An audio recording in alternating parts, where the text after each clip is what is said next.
कैसा ये इश्क है।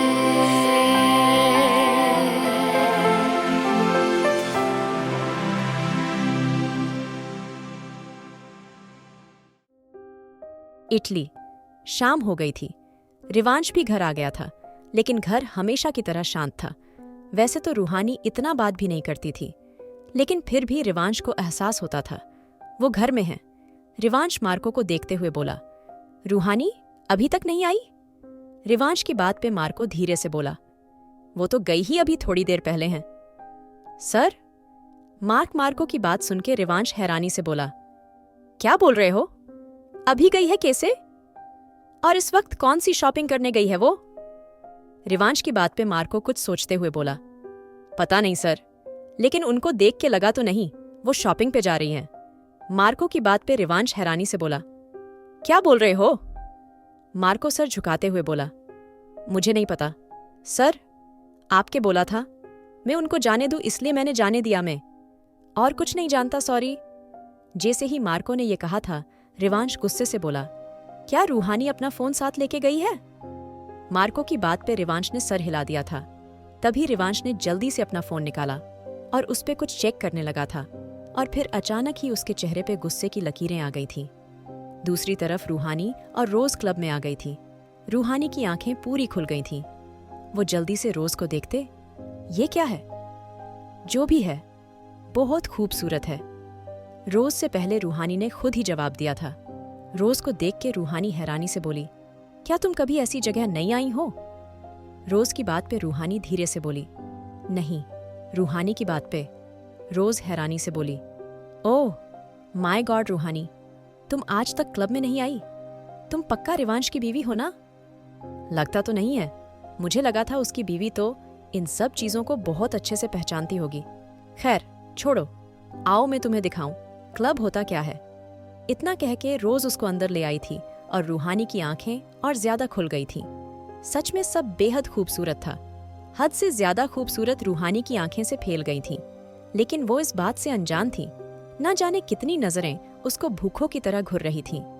हर किसी का ध्यान उस पे ही था। रोज धीरे से बोली, लगता है यहाँ सब लोग तुम्हें देख के पागल हो चुके हैं। वैसे होना भी चाहिए, तुम लग ही इतनी खूबसूरत रही हो। इतना कह के रोज ने रूहानी को वहीं पड़े सोफे पे बैठा दिया था। लड़के उनके आसपास आ गए थे। रोज सबको देखते हुए बोली, इधर चांस नहीं है, हम दोनों सिंगल नहीं? उसकी बात पे रूहानी धीरे से बोली, रोज ये लोग हमें ऐसे क्यों देख रहे हो? मुझे डर लग रहा है। रूहानी की बात पे रोज उसको देखते हुए बोली, छोड़ो रूहानी, तुम ध्यान मत दो, हम यहाँ एंजॉय करने आए हैं। अच्छा छोड़ो, मैं तुम्हें इस बार की बहुत अच्छी ड्रिनी ट्राई कराती हूँ, तुम यहीं रुको। रोज की बात पे रूहानी हैरानी से बोली, ड्रिंक? रोज में ड्रिंक नहीं करती, लेकिन रोज धीरे से बोली, आई नो, लेकिन मैं तुम्हें सिर्फ जूस पिला रही हूँ, ड्रिंक मैं अपने लिए लेके आ रही हूँ, तुम वेट करो। इतना कह के रोज चली गई थी। आसपास के लोग रूहानी को ही देख रहे थे। कुछ देर बाद रोज आ गई थी। उसको देख के रूहानी ने सुकून का सांस लिया था। रोज रूहानी को ड्रिंक देते हुए बोली, ये लो। इतना कह के रोज अपनी ड्रिंक एंजॉय करने लगी थी, लेकिन उसको अचानक एहसास हुआ था उसने असल में जूस उठा लिया था और रूहानी ने डर से उसकी ही ड्रिंक ले ली थी। रूहानी धीरे से बोली, जूस का टेस्ट बहुत अजीब था। रूहानी की बात पे रोज धीरे से बोली, हाँ। रूहानी, वो हाँ, ये जूस थोड़ा अजीब था लगता है, इन लोगों ने और कोई जूस दे दिया। अच्छा तुम डांस करोगी?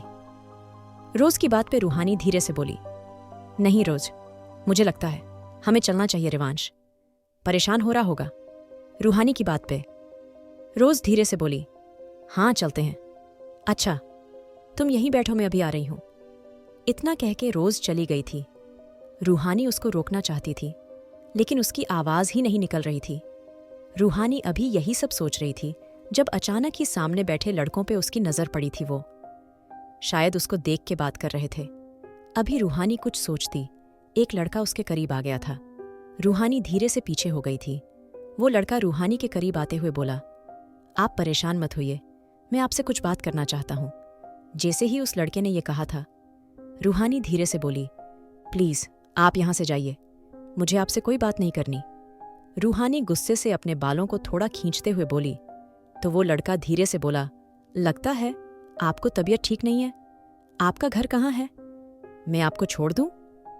लड़के की बात पे रूहानी उससे दूर होते हुए बोली, नहीं, कोई जरूरत नहीं, मैं चली जाऊंगी। आप प्लीज।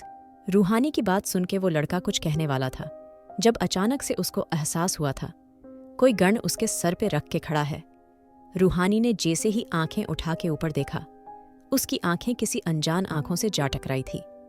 रूहानी कुछ कहना चाहती थी, तभी वो आदमी गुस्से से बोला, अगर चाहता है मैं तेरे टुकड़े ना करूं तो यहां से दफा हो जा। जैसे ही उस आदमी ने यह कहा था, अचानक से वो लड़का चला गया था और वो आदमी रूहानी के पास आ गया था। उसकी नज़र बार बार रूहानी के कपड़ों पे जा रही थी।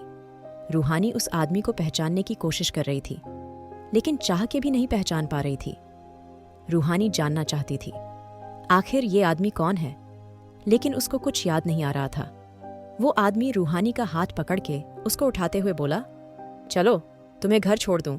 जैसे ही उसने रूहानी का हाथ छुआ, रूहानी गुस्से से बोली, छोड़ो मुझे, कौन हो तुम? रूहानी की बात पे वो आदमी रूहानी का हाथ जबरदस्ती पकड़ते हुए बोला, कहा ना मेरे साथ चलो, समझ नहीं आता? इतना कह के वो आदमी जबरदस्ती रूहानी को घसीटते हुए ले जाने लगा था। रूहानी गुस्से से चिल्ला रही थी, लेकिन उस आदमी पे कोई असर नहीं था। वो आदमी रूहानी को लेके बाहर आ गया था और जैसे ही उसने रूहानी को गाड़ी में बैठाने की कोशिश करी थी, अचानक ही किसी ने रूहानी का हाथ टाइट पकड़ लिया था। रूहानी को अचानक से अपने करीब किसी की मौजूदगी का एहसास हुआ था और जैसे ही रूहानी ने अपने बराबर में देखा था तो रिवांश किसी पागल साइको की तरह उस आदमी को घूर रहा था। उसकी आंखें लाल हो चुकी थीं। उसने रूहानी के हाथ को इतना टाइट पकड़ रखा था, रूहानी के हाथ में दर्द होने कहा था। वो आदमी गुस्से से बोला, चलो, लेकिन उसके इतनी बार कहने पे भी रूहानी हिली नहीं थी। तभी उसने गुस्से से पीछे देखा तो उसका गुस्सा और बढ़ गया था। रिवांश रूहानी को अपने पीछे करते हुए ठंडी आवाज से बोला, तुम्हारी हिम्मत कैसे हुई उसको छूने की? रिवांश की बात पे वो आदमी हंसते हुए बोला, लगता है रिवांश शेखावत अभी तक नशे में है। क्या उस क्लब में आई हुई लड़कियों को भी तूने खरीद रखा है? आदमी की बात पे रिवांश गुस्से से उसकी धक्का देते हुए बोला, अपनी औकात में रह के बात कर, कहीं ऐसा ना हो ये रात तेरी आखिरी रात हो। रिवांश की बात पे वो आदमी हंसते हुए बोला, अच्छा सच में? अब रिवांश शेखावत क्लब में आई हुई इन जैसी की लड़कियों के साथ भी रहने लगा?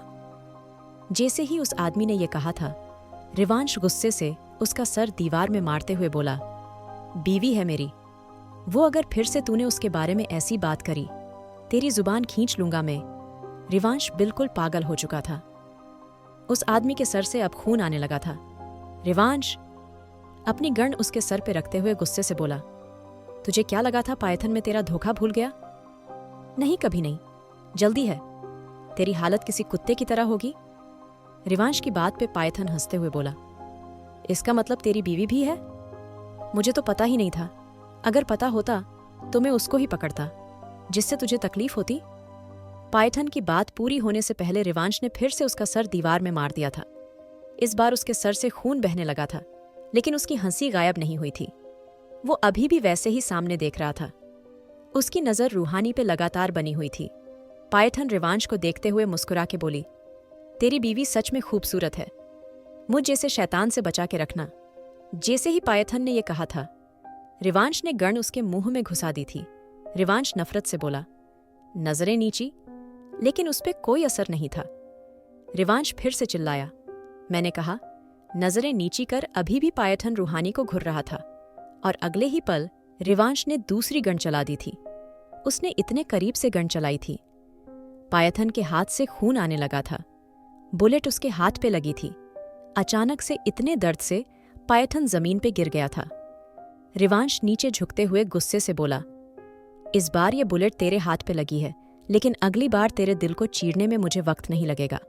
याद रखना, अगर फिर से मेरी बीवी के आसपास दिखा तो याद रखना, वो दिन तेरी जिंदगी का आखिरी दिन होगा। इतना कह के रिवांश जैसे ही आगे बढ़ा, निवान जल्दी से उसके पास आते हुए बोला, रिवांश क्या कर रहा है? तूने पायथन पे गन चला दी, पागल ही गया है तू? ये दुश्मनी हमें ही महंगी रिवांश। अभी निवान ने इतना कहा था जब रिवांश ने निवान की गर्दन पकड़ ली थी। अचानक ही निवान को सांस आनी बंद हो गई थी। रूहानी जल्दी से रिवांश के करीब आते हुए बोली, रिवांश। लेकिन रिवांश को देख के रूहानी पीछे हो गई थी। आखिर क्या होगा अब? क्या करेगी अब रूहानी? क्या बच पाएगी रूहानी रिवांश के गुस्से से? जानने के लिए सुनिए married to cold hearted billionaire. और अगर एपिसोड पसंद आया तो लाइक, शेयर और सब्सक्राइब करना ना भूलें।